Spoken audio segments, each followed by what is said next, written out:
Well, what's up, gamers? This is MGG here with another review video. This time it is for Trine 1 through 3. This is so we're gonna go over every version of Trine on this cart. And I'm not doing this review alone because I did not play this alone. I did play with somebody else, and he's gonna introduce himself. Hey everyone, my name is Devine, Cummings voice acting, also known as Minako 97 here today, and I'm here to review the Trine series with Nintendo Gamer Gal here. And we are happy to have him here to talk about Trine Series 1 through 3. So, what we're going to do is we're going to break this down to each and every individual Trine, even though it was a triple pack.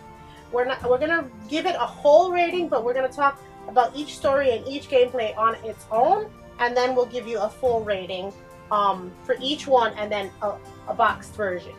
Alright, so let's go over the story for Trine 1 first. I'll take over the story and Minako will handle the gameplay for the Trine 1 series. So, the story in Trine 1, how this starts is you have a knight, a wizard, and a thief who are in this world where the king has just passed away, and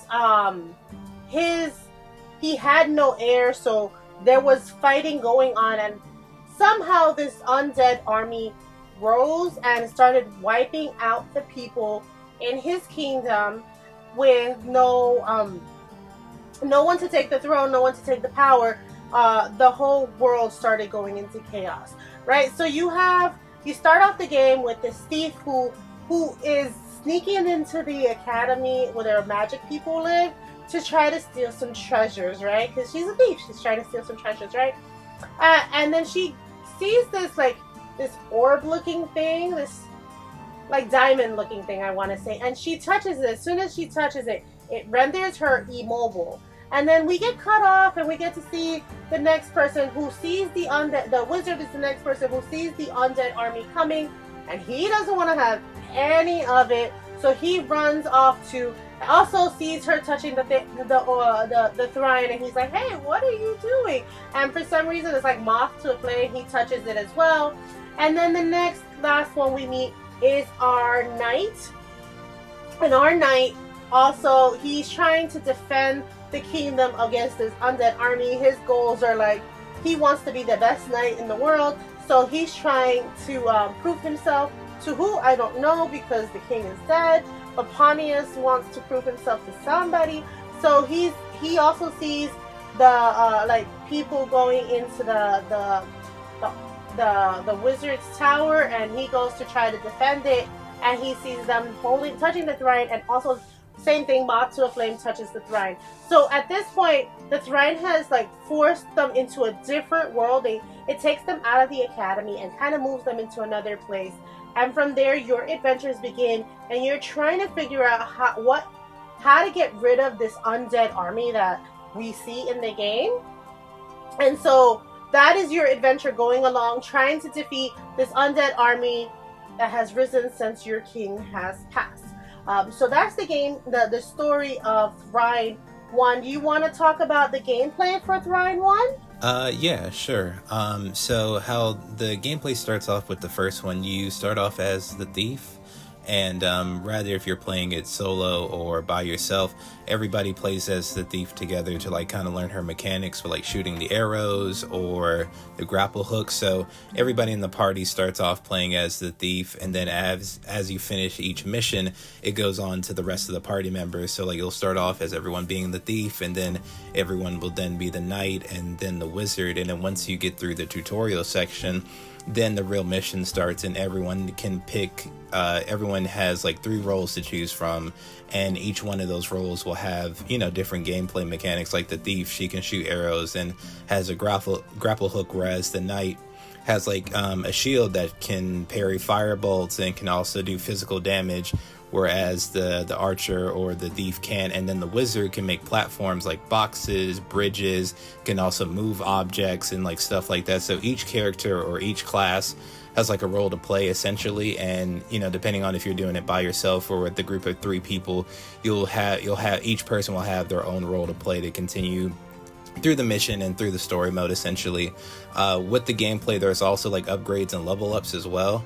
So you'll be collecting items along the way, and what the items will do is will make your character stronger. I believe in the first game, the level ups are just for who you're playing as currently, whereas later on, you can upgrade whoever have you. But with the first game especially, it's just the current role that you're playing. So if you're playing as the knight, I believe you can, if it's not the glide, it's definitely the have the shield, having an extra push, and then other classes along with their skill tree essentially will have bigger and stronger upgrades. Later on, that'll have I know the wizard is able to connect things, or one of the upgrades for the wizard is to summon more than one item at a time, and stuff like that. So along the journey with the gameplay, you'll also come across collectibles that'll upgrade your skill tree, and then later on you can go throughout the level from there. But for the first game anyway, that's pretty much it. Each class has its own system, and everyone will essentially play a role for you to get through the next level, because essentially you can't get through the level without having another class helping you out along the way. Right. I do want to add one thing that you didn't mention, is that this game is completely playable online multiplayer. I'm the one who hosted the room, so I know you wouldn't know this. You can set it to unlimited so that anybody can pick any character, but I did not set it to unlimited. I set it to everybody had their own role to play, which I thought made it we all had to help each other along the way. So there's that. And so you can do a private lobby or a public lobby. I always chose to do a private lobby because it was me, Minako, and my sister playing Trine 1 from start to finish. You can also play local co-op, and it is not split screen. Everybody has to stay on the same screen. So that's the thing. Just in case you want to play it locally co-op, everybody stays together in a group. You can't leave one person. Whereas in Trine 1, if you move along, you could drag a person with you if you go too far from them, because you guys are on your own screens in Trine 1. So now that that's out of the way, let's get into rating for Trine 1. You want to give us a rating from 1 to 5 of Trine 1? Yeah, I can do that. I would give the first game anyway. I would give it a 4 out of 5. It was pretty good. I didn't have a bad time up until the end boss fight, where it was kind of okay, everything you learn up until this point kind of just doesn't matter. It's just make your way to the top, and then whoever gets there first is the end of the game. But yeah, I mean, going through the missions, everything made sense, everything worked, there was no issues. It was just the last section was just kind of just a race against the clock to the ending. But yeah, the first game, it wasn't bad at all. I'd say a 4 out of 5. I would say I'm gonna give it a 4 out of 5 as well. I actually pretty much enjoyed the game a lot. The last stage was a bit chaotic, and I will have to disagree with you that it didn't matter what you knew, because it definitely had to have some of the mechanics that you had going on in the game. In the beginning, I wasn't able to break boxes with my arrow, but because of my upgrades I was, and I needed that to get further up in the game. If I didn't have that, I wouldn't have been able to beat the final stage, so to speak. I'm not going to get too much into it because I don't want to spoil the game for anybody. But yeah, I think, for me. So that's our review and rating for Trine 1. Let's go over and shoot over to Trine 2. In Trine 2, there's a big arching story that takes place in Trine 2. So we have the people back, the wizard, the knight, and the thief from the first story, and the Trine has thrusted them again upon another story, and this time it's of this woman who's looking for her sister, and who's trying to she's also a ruler of her own kingdom as well. And so you see these two, you read along the way as you go, that there's these two sisters that they really love each other. And I guess one was going to become a queen, and the one that was going to become a queen went missing for some reason. So you see the other sisters hey, I don't know what happened to my sister. She just went missing on the inauguration day. And so you are now tasked with finding the sister and going through all these puzzles and all these levels to find her sister. I will say they introduced like these goblins inside the game as well, and the goblins are terrorizing the citizens that are still alive, and is terrorizing the community. And so like I will say that there are two there's a tiny spoiler. I'm not going to tell you what happens, but tiny spoiler, if you want to skip ahead, I'll put the links in below where to skip. There are two endings to this game, and so after the first ending with the sister and her looking for her sister, there's a whole nother one with the goblins that have been set upon the town and stuff like that, who snatch up the wizard's wife. And so you have to do that second story as well. I wonder if it was DLC that was put in, and because we have the complete edition, that's why we got it. And maybe originally it was only one end, but then it ended up being two. But so there's two different stories in this one Trine game going on. One that has to deal with saving your wife, the wizard's wife, and saving or figuring out what happened to the would-be queen. Do you want to take over gameplay for Trine 2? Yeah, I can do that. So gameplay wise, it's not much different from the first game. There are like subtle differences, but not too much. Mainly again with the skill tree. You have a bigger skill tree this time, but this time with the second Trine game, once you can max out your skill tree for whatever character you're playing as, but then you can also give it to the other classes as well. Now, granted, it's still, everyone still has their own class. You can't just switch back and forth, but it is an option. This time there are more upgrades. Like for example, with the first game, the knight, his like final upgrade in the first game, he could like push things with his shield, like in a faster pace. With this game, he can glide, and like other classes like that, like the thief or the wizard, they all have like upgraded skills along the skill tree. So not too much of a difference. Still kind of the same. Other than that, gameplay wise, I will say this is a lot harder and a lot longer than the first game. Especially when you get past through like the first ending and you get through like the second act, I guess you can say, or the final act. It is a lot longer. There's a lot more like revives and like kind of like strategical thinking when it comes to the maps and everything have you, like using like checkpoints. There's also I would say there's more puzzles like reflecting of like sunlight or like how to use certain mechanics. So there's a lot more thinking in this game compared to the first one, where it's just kind of just a run and shoot. Whereas this one, it's kind of like, I would say there's a lot more puzzles, a lot of more critical thinking with the second one. But other than slight touches from the gameplay and this skill tree, there's not much difference. So that was it for gameplay and story on Trine 2. Now let's get into the ratings. You want to kick us off with the ratings for Trine 2? Yeah, sure. So for number 2, I would have to say I would give it a 3 out of 5. It's a lot longer than the first game, rather if that's a good or a bad thing. But the issue with it being longer is with the length itself. Whereas even though you would think longer would be better, in the second game's case, it actually makes it a lot worse. And I feel like that it kind of just drags on a little bit too far towards the last act of the game, whereas more of the mechanics and boss fights become a lot more harder than they were at the very start of the game, where I feel like the last arc, or towards the end act, the last act rather, kind of feels more like DLC essentially. I'm not sure if this game did get DLC or not, but everything just becomes a lot harder. Bosses become a lot more difficult, and especially towards the last act, you're going to die a lot more than you were at the beginning act of the game. So that's the reason why I kind of give it a 3 out of 5, is that like it was going at a very good pace at the very start, where it kind of just felt like the base game. But then once you get to that final act, then that's when kind of essentially all hell kind of breaks loose, lack of a better term, and stuff just gets way more difficult, gets way more complex, and just overall just a less fun experience for like people just want to, a casual like playthrough or a casual run from the first game to the beginning half of the second game, whereas the end of the game just feels like a whole completely different game as a whole.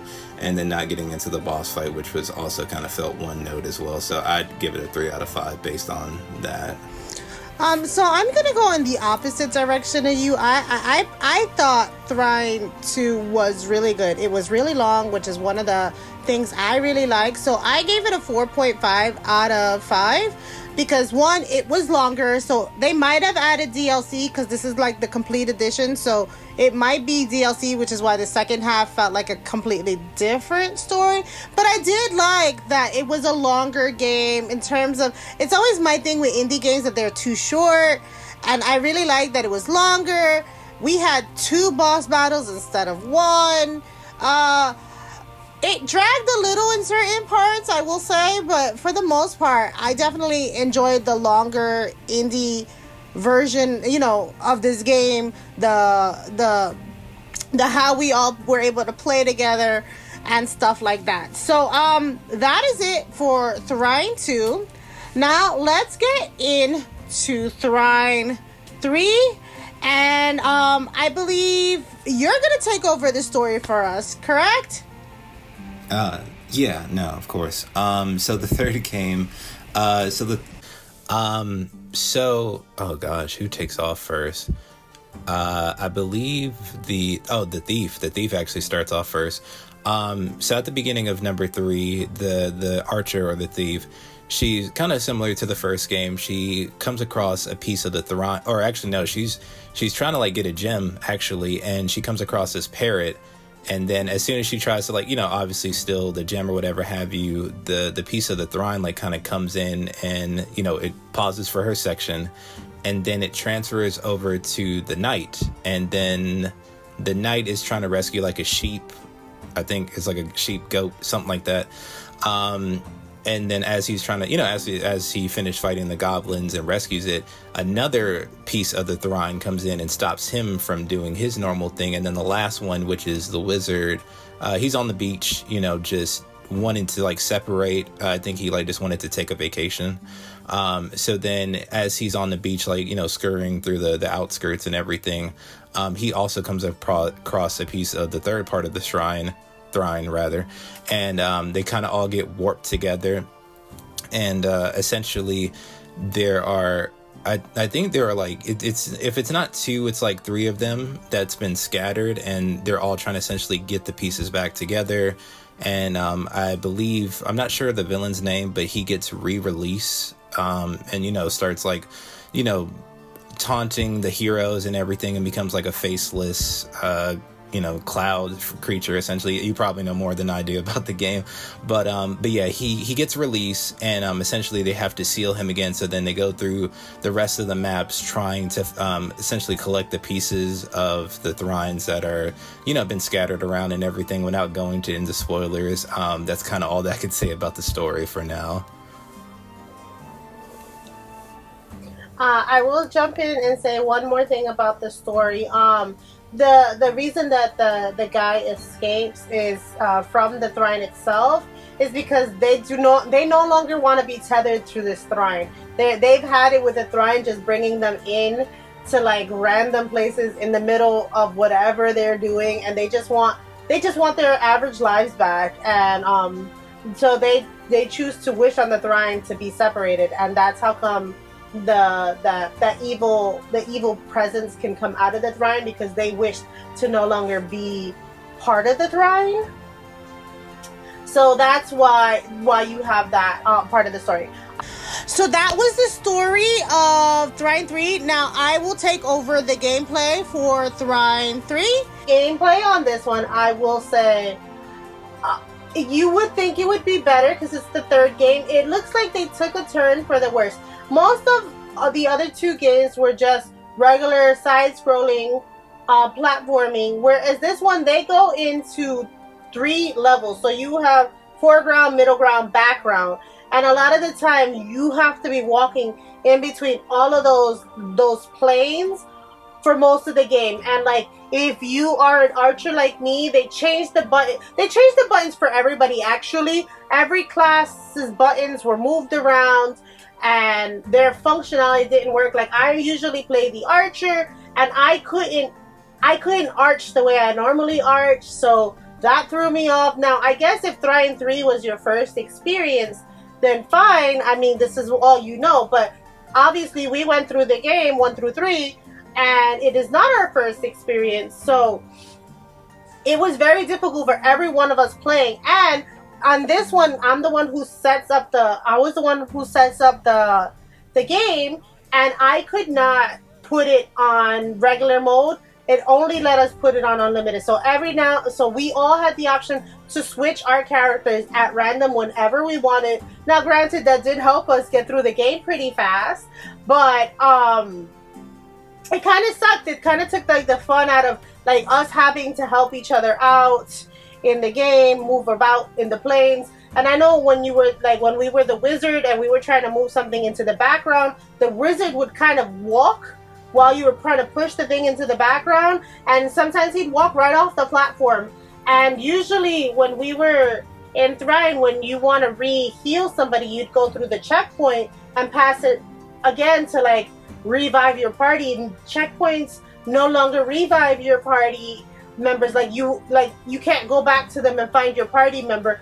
They revive to a platform usually in front where you need to go, but you have to stand and step on it for like a good 10 seconds before your party member is revived. So if you're being attacked while you're trying to revive your party member, well, sucks to suck for you, because that's the only way to revive your party member. So because it has its pros and cons with the like them being right there and not having to go back for them. I kind of like not having to go back for them, but as soon as we touch them, it should just revive like in the past 2 Trine games, but it did not. So that was a bit of an issue for us, and just getting through the game, it was a lot hard. The game was a lot shorter, I will say. This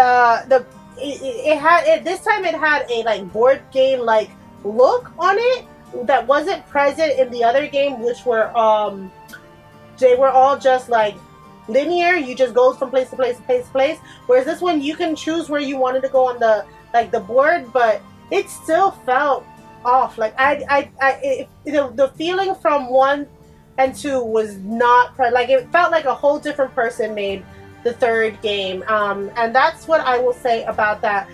All right, in Trine 2, I was also the one who set up the local and online connection. We also played Trine 3 as a party of 3, so everybody kept to their same roles from Trine 1. And same thing, you can I set it to, you can set it to unlimited, so anybody can pick their peoples, whoever they wanted. But I set it to everybody had their specific roles. I played it in classic and we played it in normal. Okay, and now let's get into the ratings for Trine 3, and I will let you give us a rating for Trine 3. Okay. I'm not gonna lie. This one, I feel like this one gets a 2 out of 5. Yeah, so this one gets a 2 out of 5. This one is severely shorter than the previous game, than the second game, and then not only that, but the story is kind of non-existent. It kind of leaves on a cliffhanger. I think my issue with this game is that they expect you to do the little mini maps across the board to collect, they expect you to do the side missions to get to the main missions, but the issue that I think we might have came across is that we were doing the collecting, the cubes or the collectathon sections in the main story, so doing all the little side missions really didn't become a factor for us because we were already collecting along the way. So it became even more shorter when we got to the quote-unquote final boss, and then we got the cliffhanger ending, and then it just rolled credits. So I think with this one, it definitely gets a 2 out of 5 for me, because not only is it a lot shorter, I get it, they wanted you to do the mini games and whatever the side quests of the different areas, but the problem is that we were collecting stuff in the main quest, so it just made it it just kind of canceled out all the smaller sections. And then not only that, but when you get to the book section, I feel like where most of the budget went to, that was like the worst part of the game. It was just like there was like the foreground and then there was the background, but then you would also have to like have your character move to the background, but then depth perception is also an issue when it comes to platforming. So and then this game also lagged and crashed on me multiple times. Like I'm not even talking about like Nintendo, like, close out the application. Like, this game just wouldn't boot up. Like, it was like a blue screen crash type of situation. So there was just a lot of issues and mechanics like wrong with this one. So that's why I give it a 2 out of 5. Like, this one is clearly worse than the previous one, but not as fun either along the way. Right. So for Trine 3, I am probably gonna rate it ever so slightly higher. Not even much. I'm gonna go at a 2.5.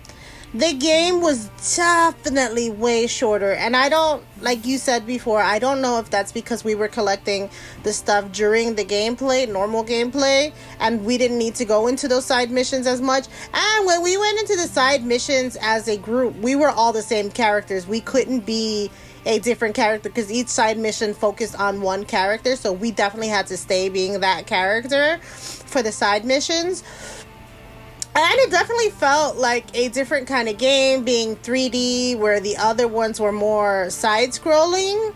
And like sometimes the 3D effects, you couldn't figure out where you were in the 3D because they had the foreground, middle ground, and background. So you couldn't figure out where you were in there. So for those reasons, I'm gonna say 2.5 for me in this story. So now let's rate the collection, because you can buy it as a 3 collection, which is how I bought it, but you could also buy it as a 4 collection. But we're gonna get into the 4th game at another time because we beat it as a 3 collection, like I had it. So if you're beating it like a 3 collection, what would you rate the collection as a whole? The collection as a whole, that's a good question. The collection as a whole, it might, as a whole, wow, I have to really think. I'm sorry. I'd give it a 3. I'd give it a 3 out of 5 as a whole. Like, the first game was really good, but then after the first game, it starts to like dwindle into like issues and like problems that I have with like the later future games. Like I said, the first game is great. Like, it's very simple, it's very fun, everybody has their own roles. But then once you get later on with like the second and the third game, then that's when the problems really come into play. And if you're getting the collection as a whole very cheap, it's fine. But as an experience, it's just like the issues become more and more apparent later on, which for a video game, it's just like you would think that the sequels will get better as the games progress, but it seemed like the first game did it right the first time around. So I would have to say, as a whole, for the collection, it gets like a 3 out of 5. I felt like the first game was great, but then second, third game starts going into blaring issues that the first game just didn't have compared to the other two. And I think for me, I'm gonna give it a 4. I think if we were rating each like game like as a whole, I think the worst game for me was 1, where it drastically turned to different. I liked the length of 2, and I liked the gameplay of 1 a lot. The gameplay of 1 and 2, to be fair, a lot. I felt like those were stronger for me than the other one. So I think as a whole, as a collection, it's a 4. It's pretty solid in the amount of time you're playing it. So I will give it that. Like, it did feel like you had a good amount of playing it in the second one. Rather, in the first one, it was a little shorter, but the second one definitely gave you a bulkiness of a game. I know you didn't like that, but it definitely gave you a lot of gameplay. Second one, a little less, and the third one, like, barely anything. So I'm glad we didn't get the third one separate off this collection, because I would have been pissed paying maybe 5 hours, I think 6 hours, no more than 6 hours for the third game. So that is it for us. Let us get an exit ticket from you, Minako. All right. Hey, so you can find me on YouTube at Devine Cummings Voice Acting. You can also find me on Twitter at Devine Cummings Voiceover. You can also find me on Blue Sky at Devine Cummings Voice Acting again. Get me off that other platform. But all my social medias will be in the description of this video, as well as any other links to any previous videos or Patreon exclusive member videos as well on this channel. And thanks for having me again. Yeah, we enjoy having you on to talk about the Trine series. We have another one coming up. If you enjoy the Trine games, we are in the midst of playing Trine 4. So look out for that one because we're getting ready to start off that game. And all the links to all our social medias will be down below. And thanks for watching, guys. Happy gaming, guys. Bye.